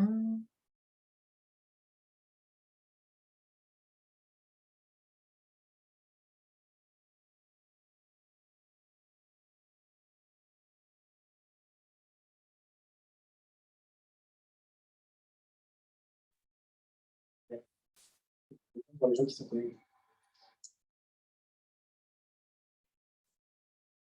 Parfait. Et ça. Et on va descendre. On va avoir l'histoire à la fin de l'histoire. Ça, on a parlé un peu. Ça. Du TEP scan. Et donc, bon, on dit c'est quoi? C'est la tuberculose, finalement. C'est un peu bizarre. Il avait sur la radio de thorax une lésion pulmonaire, mais sur le scan, il n'en avait pas. C'est même pas la peine d'essayer de lui faire une fibro, parce que déjà, il n'ouvre pas la bouche avec ses dents et sa dysmorphie. Et puis lui, il devient fou. Moi, une fois, j'ai essayé de lui faire une fibro gastrique pour vérifier qu'il n'avait pas de varices œsophagène. Il s'est cassé de la consultation en claquant la porte. Donc, il a un vécu qui a un retard neuropsy qui est assez important. Donc, sa mère m'a appelé en disant qu'il ne voulait plus le voir, qu'il détestait, etc. Donc, maintenant, on a repris les bonnes bases. Et donc, on dit, bon, est-ce qu'on fait un traitement antituberculeux? Mais je vous ai dit, dans les déficits humoraux, il peut y avoir du granulome sans lésion. Et donc, on s'est dit, on va attendre un peu pour voir comment ça évolue. Et effectivement, le truc s'est aplati complètement. C'est très bizarre le DICV. Ça donne des granulomes qui peuvent ressembler à de l'infection. Il faut toujours exclure une infection. Donc, on était allé assez loin sur les cultures. On avait même fait de la métagénomique avec des 16S, des PCR, etc. On n'avait rien trouvé. Puis le truc est rentré dans l'ordre et là, maintenant, il va bien, il est substitué, il fait sa vie tranquille avec sa copine. D'accord? Et donc, moi, quand même, ce qui m'embêtait dans cette histoire, quand je l'ai vu, c'est que, quand même, un déficit immunitaire avec un syndrome polymalformatif, d'accord, je veux bien que ce soit un DICV, mais probablement, il y a un truc génétique qu'on n'a pas trouvé. Et maintenant, vous savez, on peut faire des karyotypes haute résolution, qu'on appelle soit des ACPA, ACPA, soit des CGH, où on cherche des petits morceaux qui ont sauté ou qui se sont dupliqués. Et donc, on lui a fait ça, et vous savez sur quoi on est tombé. Je ne sais pas si vous connaissez cette maladie. Syndrome, si j'y arrive, de Dijorg. Je ne sais pas si vous connaissez ce truc-là. C'est une maladie où il y a en fait une délétion d'un petit bras court du chromosome 22 qui saute, d'accord? Et ça, bon, ça emporte tout un tas de gènes du développement, mais probablement aussi de la fonction du système immunitaire. Et donc, les gens, ils se présentent avec des anomalies de la ligne médiane. Ils ont des communications interauriculaires, interventriculaires, ils ont des fentes très importantes comme chez ce malade-là, la biopalatine, ils ont des reins uniques en fer à cheval, et puis ils peuvent avoir un déficit immunitaire qui est d'intensité variable, et on ne sait pas pourquoi l'intensité est variable. Il y a des malades, ils n'ont rien du tout, et il y en a, ils ont vraiment des catastrophes avec des lymphoproliférations EBV, et ça ne dépend pas de la taille de la délétion. Vous voyez? Donc, je ne sais pas à quoi c'est lié, mais en tout cas, lui, il avait ça, et qui expliquait tout le tableau. Et en fait, il est sorti du groupe des déficits immunitaires comme un variable inétiqueté, il est passé dans le groupe des syndromes de Dijorg. Okay. Oui. La fièvre, c'est sur la poussée un peu… Exactement, et c'est vrai que dans la sarcoïdose, c'est quelque chose qu'on ne voit pas souvent, sauf dans le Löfgren, où les mecs sont assez fébriles et inflammatoires. Dans le déficit immunitaire, ce n'est pas rare du tout que tes poussées granulomateuses soient fébriles, et du coup, on est hyper agressif, on cherche l'infection, on cherche le lympho, on biopsie 140 fois avant de dire en fait, on n'a rien d'autre à se mettre sous la peau. D'accord? Donc ça, c'était vraiment pour les infections respiratoires et le DICV, les hypogammas. Après, les gens qui font du staph, parce que souvent, vous allez avoir des patients qui font beaucoup de staph. Donc, il faut se méfier de deux trucs dans le staph avant de rentrer dans les raretés. C'est le diabète. Des malades, notamment des malades qui ont des diabètes très déséquilibrés, ils font du staph avec des abcès et des choses comme ça. Et le deuxième truc que vous connaissez peut-être si vous avez travaillé à Bichat ou dans le nord de Paris, c'est les toxicos. C'est les gens qui s'injectent. Et nous, souvent, on est interrogés pour des déficits immunitaires. Là, on a eu ça il y a 2 semaines, en réunion déficit immunitaire, des mecs qui avaient des abcès avec des trucs de la terre ou je ne sais pas quoi. Et donc, soit c'est des tox, vraiment à avouer. Et ça nous est déjà arrivé d'envoyer des malades en radio. À l'époque, on pouvait faire ça. Et d'aller dans la chambre où on avait la seringue avec la terre que le mec s'injectait. Soit c'est des Munchausen. On en a eu 2 fois. C'est des malades qui viennent pour bilan de déficit immunitaire. Et ils disent, moi, je m'infecte avec des germes telluriques. Je fais des septicémies à tellurium, machin truc. Je dois avoir un déficit immunitaire rarissime. Mais comme je vous disais, ça colle avec rien, ces trucs-là. Et donc, malade, il avait sa seringue avec de la terre qui s'injectait pour avoir un bénéfice secondaire, je ne sais pas lequel. Et souvent, c'est des malades qui échappent au corps médical à partir du moment où vous dites que vous avez cette suspicion et qui ont une survie très médiocre parce qu'ils continuent à s'injecter. Et le deuxième que j'ai vu, moi, c'était l'endocardique 2 avec les endocardites qui sont morts, qui sont sortis de l'hôpital. Voilà. Il y en a un, une fois, on est rentré dans sa chambre, il avait coupé sa perfusion et il avait mis une seringue. Et après, il disait qu'il n'avait rien. Ce n'était pas lui qui avait fait ça. Vous voyez, le niveau de délire. Mais hospitalisé en immuno pour des septicémies. Donc, si on exclut ces trucs-là, mais qui est quand même fréquent, quand même le diabète et la toxicomanie, il y a d'autres maladies qui donnent du staph, et notamment la granulomatose septique chronique dont je vous ai parlé tout à l'heure, ça donne des vrais furoncles à staph, comme avait ce malade, la Kéline. Et puis, il y a un autre truc, vous avez peut-être déjà entendu parler, mais quand même, on est dans les raretés, c'est le syndrome de Job-Buckley syndrome. C'est un déficit immunitaire par une mutation d'un facteur de transcription qui s'appelle STAT3. Pourquoi il s'appelle Job? Parce que je crois que dans la Bible, Job, il a fait une connerie, il a été couvert de furoncles pour être puni, et donc les gens qui ont décrit ce syndrome, on appelé ça syndrome de Job. Alors, pourquoi je vous montre une photo des internes et de Belmondo là, et Jean Seberg? Parce qu'en fait, ce qui a été décrit, c'est qu'en dehors de la susceptibilité au staph, ils ont aussi une dysmorphie. Alors là, c'est quand même pas très évident, mais ce qui a été décrit, c'est plutôt avec des sourcils proéminents, un nez protubérant et choses comme ça. Et puis, la particularité du Job, c'est qu'ils ont d'autres anomalies de déficit immunitaire et un truc très particulier qui marche hyper bien, c'est le retard à la chute des dents de lait. Ces malades-là, je ne sais pas pourquoi, ils ne perdent pas leurs dents de lait. Et quand moi, ça m'est arrivé une seule fois, il y a un malade, il avait cette tête-là, et je lui dis, mais vous ne perdez pas vos dents de lait? Et le mec, il m'a dit, comment vous posez cette question? Oui, on a dû tout m'arracher à 22 ans. Parce qu'en fait, il avait une double ligne de dents. D'accord? Et donc ça, le stade 3, ça doit intervenir dans la chute des dents de lait, je ne sais pas pourquoi, mais c'est vraiment un signe très puissant de syndrome de Job. Vous voyez, pour les internistes, ça, ils aiment bien, d'habitude. Et ça donne des scolioses, de l'hyperlaxité, de l'eczéma, Enfin voilà, si vous voyez ça un jour, vous penserez à ça. Donc ça, c'est pour les staffs, et on s'arrête là sur les sensibilités au staff. Et puis après, il y a les gens qui font du méningo. Il y a des gens qui font du méningo, ce que je vous disais tout à l'heure, mais ça, vous le savez probablement. Ils n'ont pas un problème de lymphocyte TCD4, ils n'ont pas un problème de polynucléaire neutrophile, ils ont un problème de complexe d'attaque membranaire du complément. Ils ont des déficits en fragments du complément. Et ça ne loupe pas. Moi, à chaque fois que j'en vois un en consultation, alors c'est que déjà, il a survécu au méningo, parce que vous savez que le purpura fulminans, quand même, c'est, je ne sais pas quoi, 40% d'amputation et 20% de mort, d'accord? Donc, si jamais vous en voyez un qui a survécu et qui vient vous voir comme ça m'est arrivé l'autre jour, ça peut être le type, il a 20 ans, parce que le problème, c'est le diagnostic précoce du méningo. Les externes, ils apprennent dans leur cours qu'il faut injecter de la roséphine au domicile. Et à chaque fois que moi j'en ai vu un pour un méningo, le mec, il a mis 48 heures, enfin, j'exagère parce que sinon il serait mort, à être hospitalisé. D'accord? Donc le premier, c'était un jeune qui dit j'ai la grippe, mais un jeune de 18 ans qui vient jamais voir le médecin, qui vient aux urgences en disant franchement, je me sens pas bien. Bon, il se fait jeter en disant, on lui dit, il s'appelle Edouard, celui-là, bah, tu as la grippe, donc ça dégage. D'accord? Il rentre chez lui, quand même, c'est bizarre pour la grippe, je me sens pas bien. Il appelle son médecin traitant qui dit ok, non, mais tu as la grippe, couche-toi. Personne ne regarde ses jambes. Et à un moment, il dit c'est pas possible. J'ai l'impression que je suis en train de mourir quand même. Il se sauve. J'appelle les pompiers. Le pompier, il vient. Il dit vas-y, enlève ton pantalon. Il voit le purpura. D'accord? Il dit ah, j'ai vu ça à l'armée, c'est un purpura fulminans. Il injecte l'antibiotique. Il le sauve. D'accord? Et lui, il s'en sort avec rien. D'accord? Aucune séquelle. Il vient en consultation et en fait, on dit est-ce qu'il a un déficit immunitaire? Et effectivement, quand on regarde le complexe en faisant la voie classique du complément, c'est la technique pour mesurer ça, c'est le CH50. C'est un truc que vous pouvez mesurer au cours du lupus aussi également. Il a 0, le CH50. D'accord? Ce gars, 0.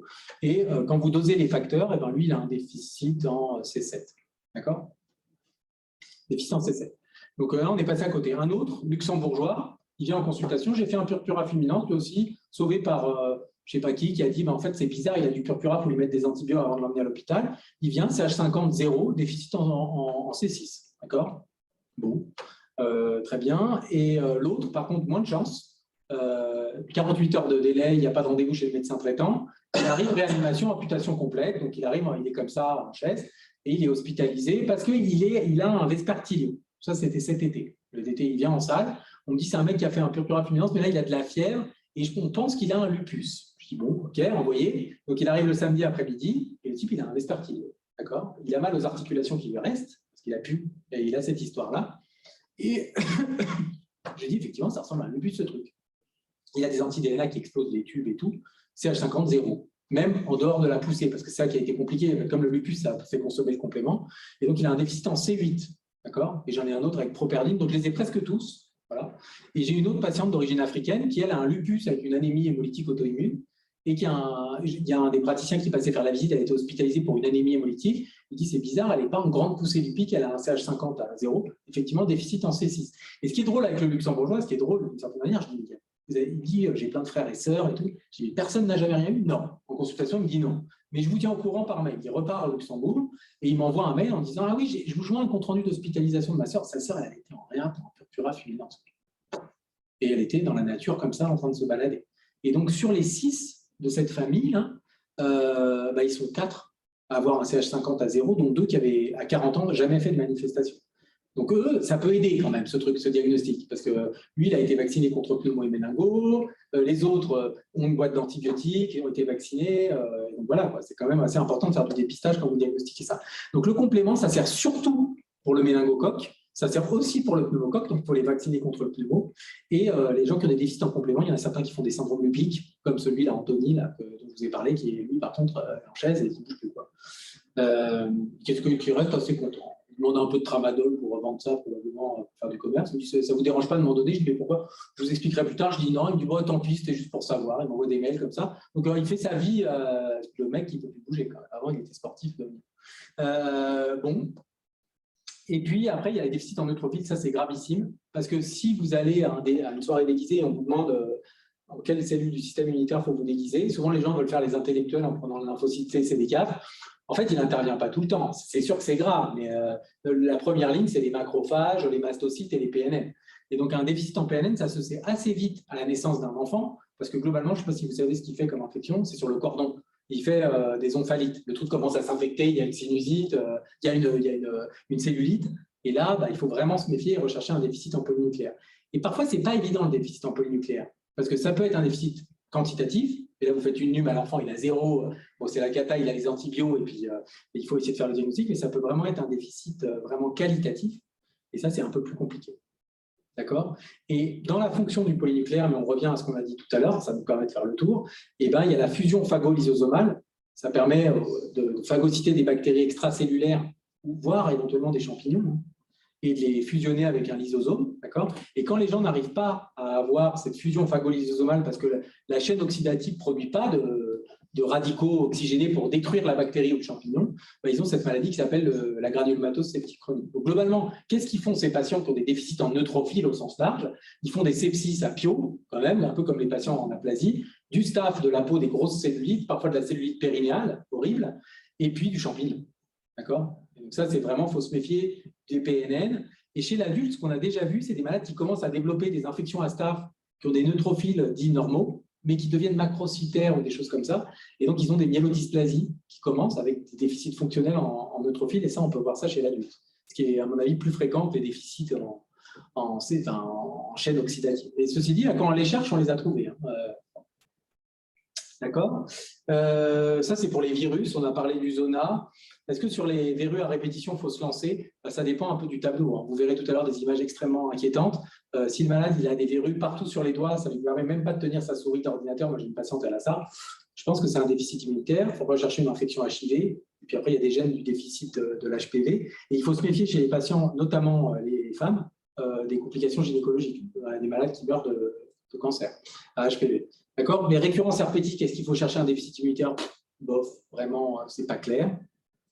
Et puis, il y a ça, quoi. Moi, j'ai eu ce patient-là qui est venu en consultation en disant c'est bizarre, j'ai eu un eczéma atopique. Je dis, ah bon, c'est bizarre comme eczéma atopique. Puis, il y a la langue est toute blanche, il y avait des dépôts, ça ressemble peut-être à du candida. Donc, j'ai envoyé en dermato, effectivement, il y a du candida, une candidose. Et il a une candidose cutaneo-muqueuse chronique. En fait, il a les orteils pleins. Une fois, il a eu une fibro parce qu'il avait une odynophagie, il avait du candida. Ça, quand vous voyez ça, il faut vérifier que le malade ne soit pas HIV. Et puis après, il faut rechercher des déficits dans les gènes qui permettent de contrôler les infections fongiques. Et c'est comme ça qu'on revient au fonctionnement normal du système immunitaire. Et la cytokine phare pour le contrôle des infections fongiques, c'est l'IL-17. Quand vous êtes déficitaire dans la voie de l'IL-17, soit parce que vous n'avez pas de TH17, soit parce que vous n'avez pas de IL-17 du tout, soit parce que vous avez des anticorps anti-IL-17, il y a des malades qui ont été décrits, vous faites du champignon. D'accord? Et donc ça, cette maladie, ça a permis de savoir que dans la nature, quand vous faites des infections fongiques à répétition, ce qui était anormal, c'est l'IL-17. D'accord? Donc ça, c'est les infections répétées. Donc il faut que vous, je ne sais pas si ça vous fait tilt, si vous avez un doute, on en discute en disant quand même, je trouve ça bizarre, ce malade, il s'infecte. Après, il y a des infections sévères. Moi, je vous conseillerais toujours, sur des infections sévères, de faire un bilan, notamment le mec qui fait la pneumopathie à pneumocoque à 25 ans, qui est hospitalisé en réa. Il faut vraiment se méfier. Et donc, les choses à faire, c'est vérifier qu'il n'est pas un déficit de l'immunité humorale avec l'électrophorèse et l'IgG-AM, voire d'aller plus loin. De vérifier qu'il n'est pas un déficit en complément, parce que ça donne de la pneumopathie. Et sinon, il faut se méfier des gens aspléniques. Alors, asplénique, accident de bagnole, ça, vous faites le diagnostic. Mais souvent, vous oubliez, parce qu'on vous dit qu'il ne faut pas focaliser sur les antécédents chirurgicaux des malades, ça ne sert à rien de faire ça. Et donc, parfois, moi, je suis passé à côté d'une dame qui avait effectivement été opérée, et je n'avais pas du tout noté l'AVP, qui avait fait un sepsis à pneumocoque, et la cause, c'était une asplénie anatomique. Mais il y a des maladies que vous connaissez peut-être, qui sont associées à des asplénies fonctionnelles. C'est-à-dire que la rate, elle devient toute petite, donc je ne sais pas si vous en connaissez une, hyper fréquente, finalement. La drépano. Les mecs, ils flinguent leur rate et ils sont très sensibles ou susceptibles au pneumocoque. Et puis après, il y a le lupus et la maladie cœliaque. Leur rate, elle peut involuer. Et comment on fait le diagnostic d'asplénie? Sur le frottis sanguin, en fait, il y a des corps de Joly. Alors après, si vous êtes vraiment... il y a d'autres moyens qui sont plus sensibles, etc. Mais la première chose à faire, c'est de faire des corps de Joly. Donc, quelqu'un que je vois pour... moi, j'ai vu une patiente de 65 ans, arthrite à pneumocoque. Quand même hyper bizarre d'avoir une arthrite à pneumocoque. Donc, effectivement, c'était un peu passé à la trappe parce qu'elle avait dit j'ai pris des AINS pour une bronchite. Donc, probablement, ça a dû passer par là, mais de là à ce que le truc fasse une arthrite à pneumocoque, hospitalisé 4 semaines à la Croix-Saint-Simon avec lavage articulaire, c'était un peu bizarre. Et donc, j'ai fait l'électrophorèse, était normal, IgG-AM était normal, le complément était normal. Et effectivement, sur le scanner que j'avais fait, elle a une toute petite rate avec des corps de Joly. Et elle a une asplénie fonctionnelle dont je n'ai jamais trouvé la cause, mais qui, à mon avis, a favorisé le fait qu'elle fasse une arthrite à pneumocoque. Donc, je l'ai mise sous antibioprophylaxie et depuis, elle n'a plus du tout de symptômes, elle ne fait plus du tout d'infection.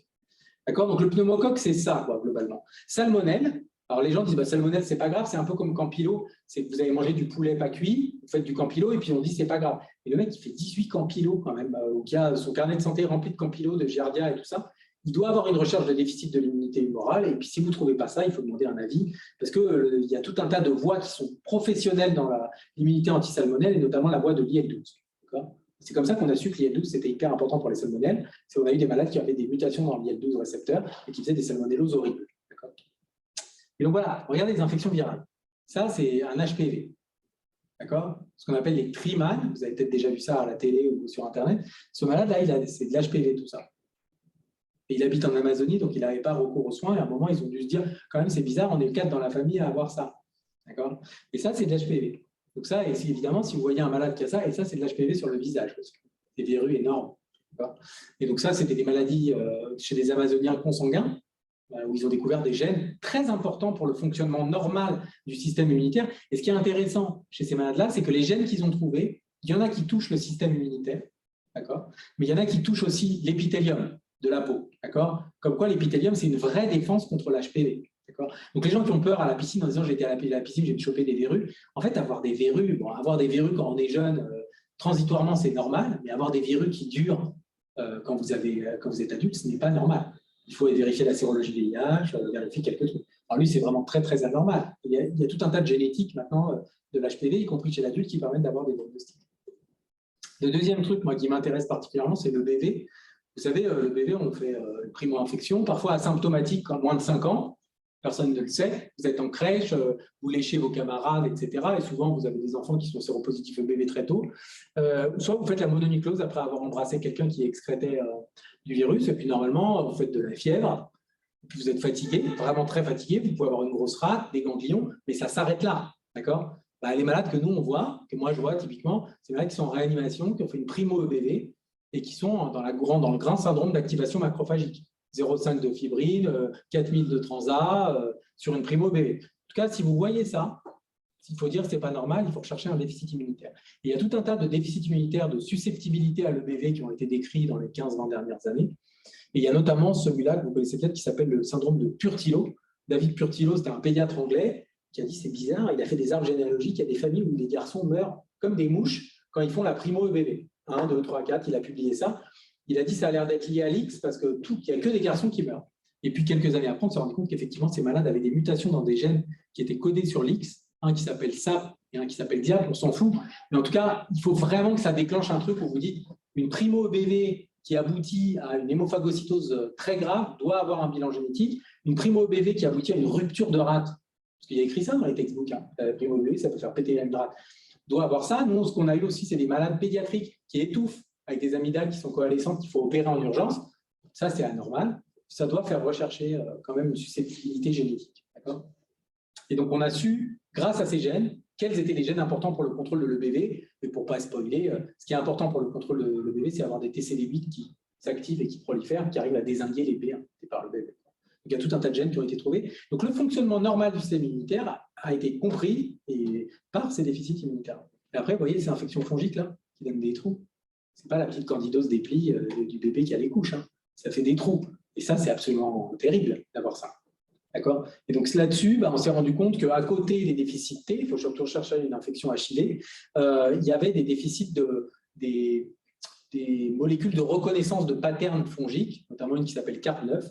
Il y a tout un tas de familles qui ont été décrites comme ça, et ça, c'est vachement important pour l'immunité antifongique. Il y a les TH17, dont on a parlé, mais il y a aussi CARP9, qui est un truc qui permet de reconnaître les champignons et de signaler. Quand vous n'avez pas ça, vous n'avez aucun signaling, ça fait des trous comme ça. Truc horrible. Donc, soit c'est des dermatophytoses avec des extensions cutanées sous-cutanées, soit c'est des méningites à candida sympathiques. Donc, si vous voyez ça un jour, la méningite à candida, soit vous venez de faire une PL intratécale à un mec et ça a été crado, et donc là c'est un problème, soit c'est que le malade a un déficit immunitaire en CARP9. Donc ça, c'est le dernier, on a fini. C'est pour vous dire, méfiez-vous, devant un déficit immunitaire. Il y a des trucs qui vont vous amener à avoir la puce à l'oreille, l'enquête familiale, toujours important de faire des arbres généalogiques. Moi, je demande vraiment qu'il y ait des arbres et vraiment qu'on aille loin pour savoir si les gens ont dans leur famille quelqu'un qui a fait une infection ou une manifestation de déficit immunitaire. Ça peut être une sarcoïdose chez la sœur, une anémie hémolytique chez le beau-frère, etc. L'autre chose, c'est la consanguinité. Pourquoi j'insiste là-dessus? Parce que ça favorise les maladies récessives. Et quand vous recherchez une consanguinité, il ne faut pas dire est-ce que vous êtes cousin germain. Ça, les patients, vous leur demandez ça, ils ont peur, ils disent c'est faux. D'accord ? Il faut leur dire est-ce que, par exemple, votre maman a le même nom de famille que votre papa ? Vous leur demandez de donner le patronyme de leur mère. Une fois sur trois, c'est le même. D'accord ? Ou est-ce que les gens habitent dans des montagnes, notamment population berbère, où ils sont complètement isolés, ou de la Sardaigne, typiquement, effectivement, ça favorise la consanguinité. Et sinon, il faut demander les villages. Souvent, on vous dit ah, ben non, mais laissez tomber, mes parents ils sont originaires de 2 villages, vous ne connaissez pas. Les patients ils me disent ça. Je dis d'accord, mais dites-moi le nom des villages. Alors, on me dit il y a celui-là et celui-là. Je dis mais ils sont à combien de distance ? 1 kilomètre. D'accord ? Il y a combien d'habitants dans ces 2 villages ? 200. OK ? Et c'est où ? Au milieu des montagnes.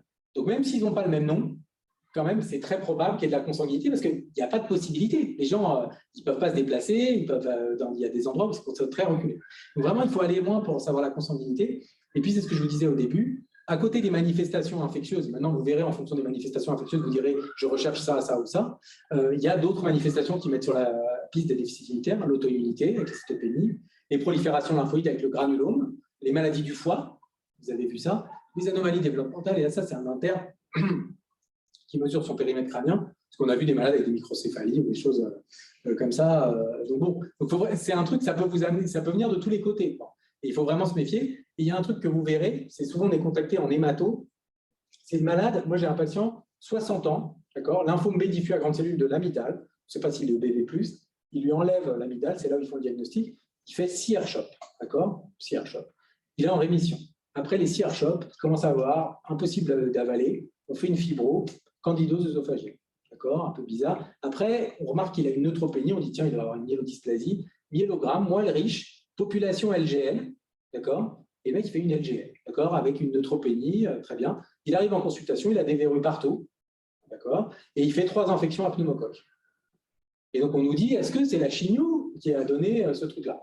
Franchement, le nombre de malades qu'on traite pour des lymphomes qui font du R-CHOP, on regarde ses gamma-globines, il a un déficit en sous-classe, on va à la génétique, déficit en NF-kappa-B1, d'accord, vraiment avec une mutation qui coupe la protéine, en blood, il n'y a pas de protéine, donc un vrai truc.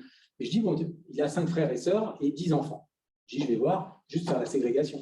Et là-dessus, il y a 10 personnes qui sont malades, qui ont qui ont la mutation. Il y en a un seul, son fils direct, d'accord, qui a une colite de type Crohn. Sinon, ses frères de 65 ans ou les autres enfants n'ont rien du tout, d'accord. Et donc, c'est extrêmement bizarre. Et donc, on parlait de la pénétrance et c'est très troublant. Et donc, ce que je veux dire par là, c'est, et vous vous souviendrez de la patiente qui avait eu 4 études pour un PTI. En fait, le traitement, il peut démasquer un déficit immunitaire. Et souvent, les gens me disent, mais c'est quoi un déficit immunitaire chez l'adulte ? Soit c'est un déficit immunitaire secondaire à une maladie, un lymphome, tout ça, soit c'est un déficit immunitaire révélé par un traitement, d'accord ? Et il y a un truc, soit c'est un déficit immunitaire génétique, il y a des gens qui ont des maladies génétiques qui sont diagnostiquées à l'âge adulte. Et là, le dernier truc, c'est les anticytokines. Vous avez dû suivre ça pendant le Covid. En fait, il y a des patients qui ont des anticorps anticytokines.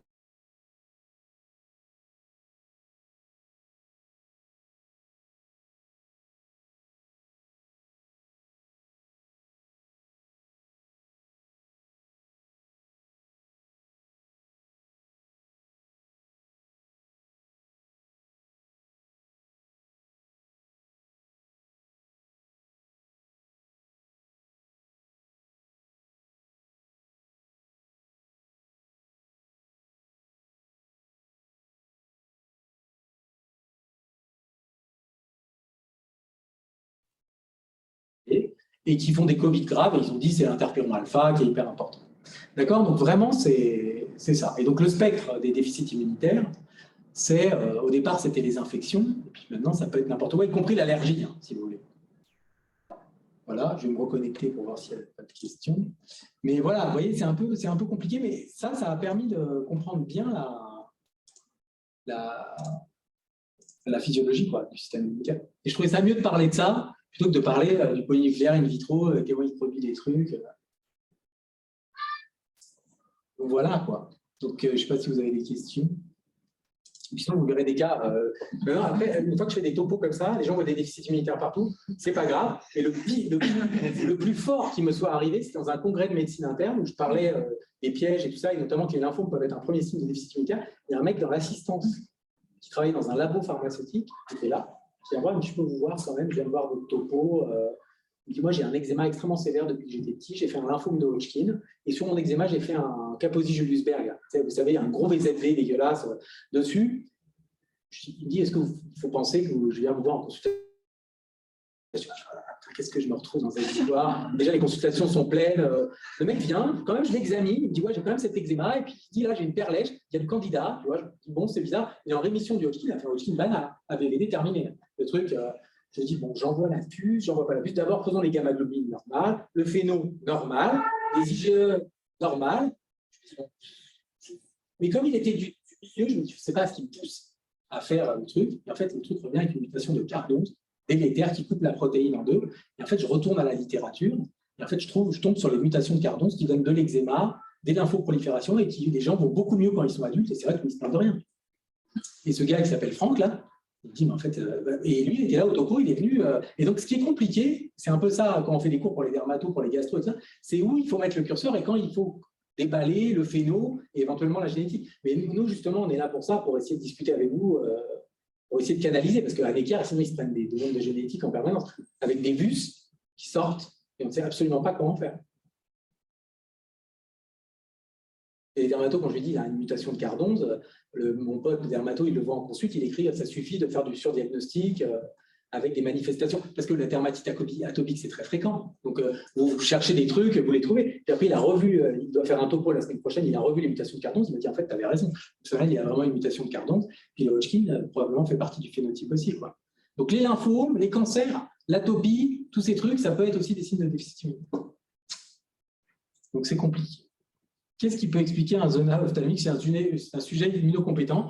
C'est une bonne question, parce que ce qu'ont rapporté les médecins généralistes, c'est zona thoracique du vieux. Donc, quelqu'un qui a un zona ophtalmique immunocompétent, il doit avoir un bilan biologique. Et maintenant, je commence à avoir une petite cohorte de patients qui ont des zonas ophtalmiques à répétition, qui ont entre 20 et 60 ans et qui ont un petit déficit en sous-classe et un petit déficit T. On ne les a jamais passés en génétique. Et je les laisse sous Elitrex et ça va. Mais probablement, ça nécessite un bilan quand même.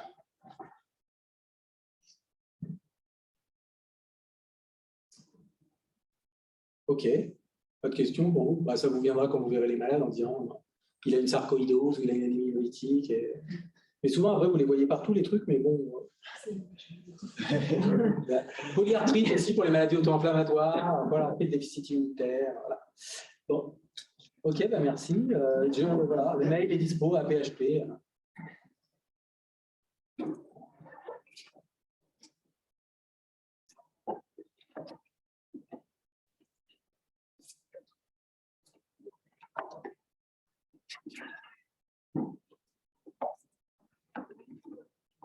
OK.